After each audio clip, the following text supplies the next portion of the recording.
Neste número dedicado á internalización e proxectos europeos, entrevistamos a Luís Domínguez Castro, profesor titular de Historia Contemporánea da Universidade de Vigo, acreditado dende outubro de 2013 para o acceso ao corpo de catedrático da Universidade, porque é titular da Cátedra Jean Monnet en Persona de Historia da Construción Europea e Cooperación Territorial e tamén é coordinador do Centro Europeo de Excelencia Jean Monnet Transfronteirizo da Universidade de Vigo.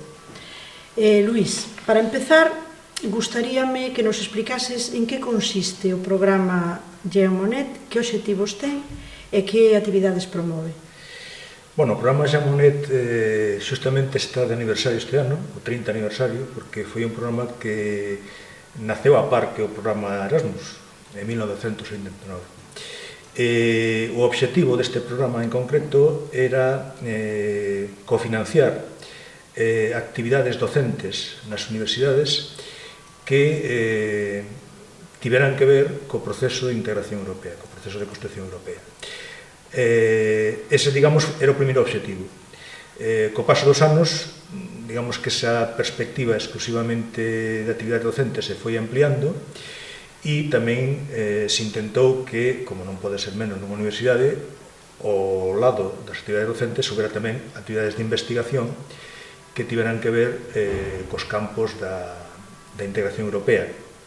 E no período 2007-2013 incorporouse unha nova vertente que era como se podía contribuir desde a Acción Jean Monnet das universidades ao coñecemento da Unión Europea nos niveles non universitarios, na enseñanza secundaria e na enseñanza secundaria.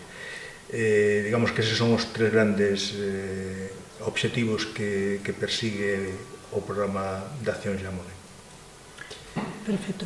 Mira, dentro da investigación, incluso hai algún proxecto onde tú eres investigador principal que lle foi concedida unha mención e, por tanto, se promove en toda a Unión Europea como boas prácticas, non?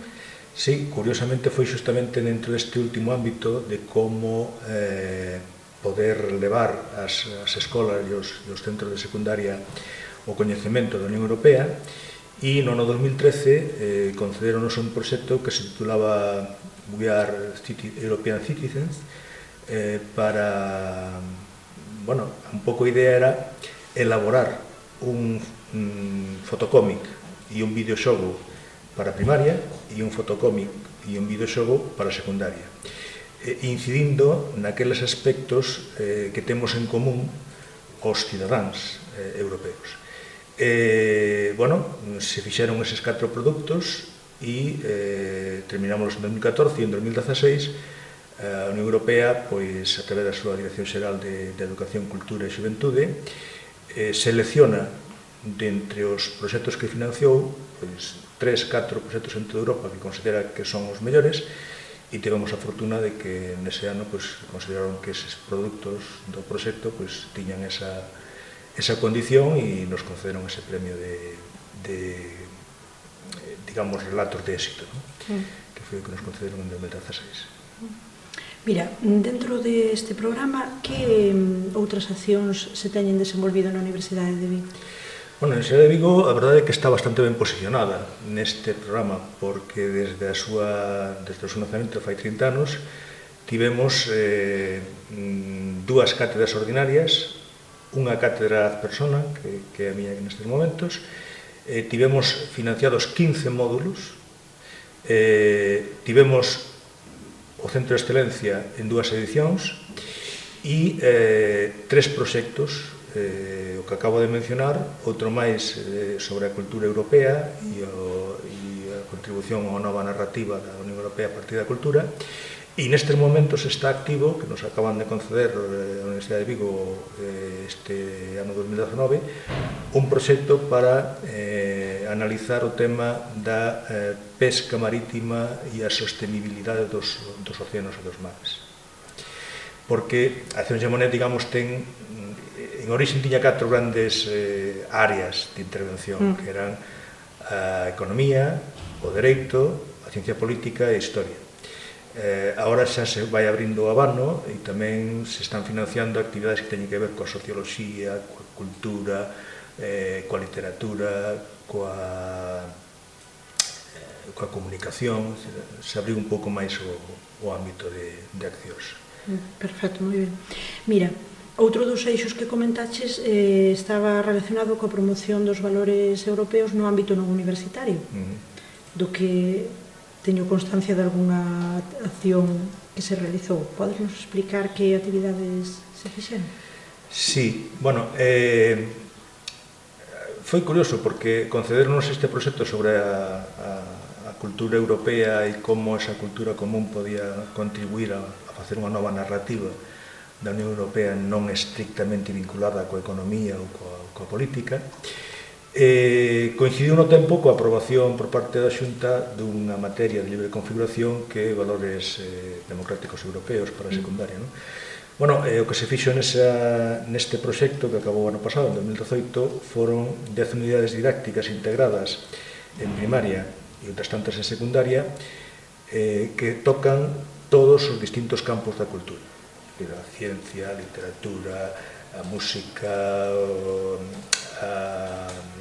as liberdades, o Camiño de Santiago,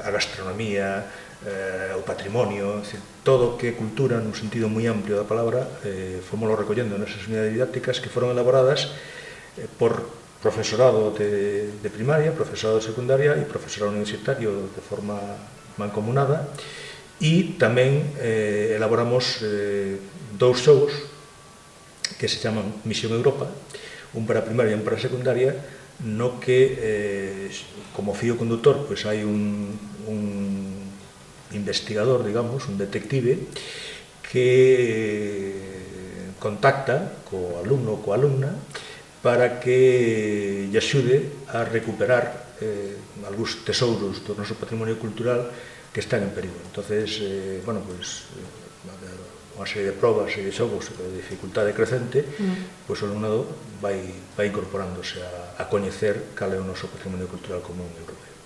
Moi ben.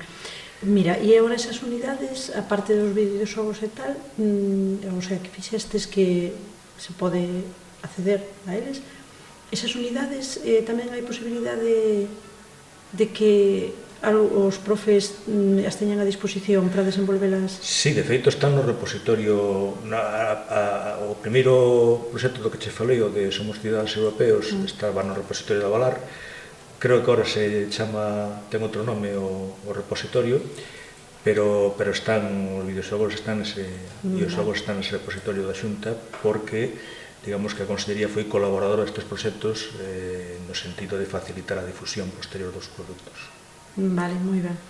E de cara ao futuro, que perspectivas?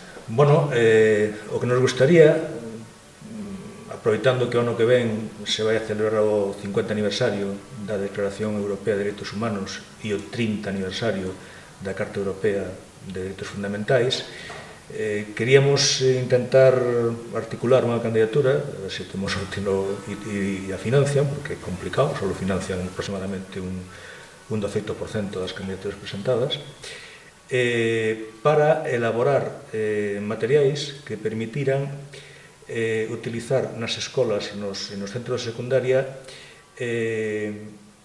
recursos didácticos que lle fixeran ver ao alumnado que o que nos distingue como civilización en Europa son unha serie de valores que están contemplados nos tratados e que nun momento como que estamos vivindo creo que son fundamentais. E os rapaces e rapazas son o futuro desta sociedade, por tanto, inculcarlle eses valores, que coñezan eses valores, que traballen eses valores, que descubran eses valores por si mesmos, sería moi importante. Entonces, estamos intentando artellar unha rede tamén con outros centros de outros países europeos e ver se temos sorte e a cousa vai adiante. Bueno, esperemos que sí. A ver, seguramente que sí. Bueno, pois só agradecerche este tempo que nos dedicaches, moitísimas gracias por concedernos esta entrevista e, sobre todo, tamén enhoraboa por esta labor que facedes. Bueno, moitas grazas e tamén agradecer o CEFORE que ti representas aquí, porque foi un actor fundamental destes proxectos, porque a súa colaboración nos permitiu chegar a bo porto. Bueno, Gracias.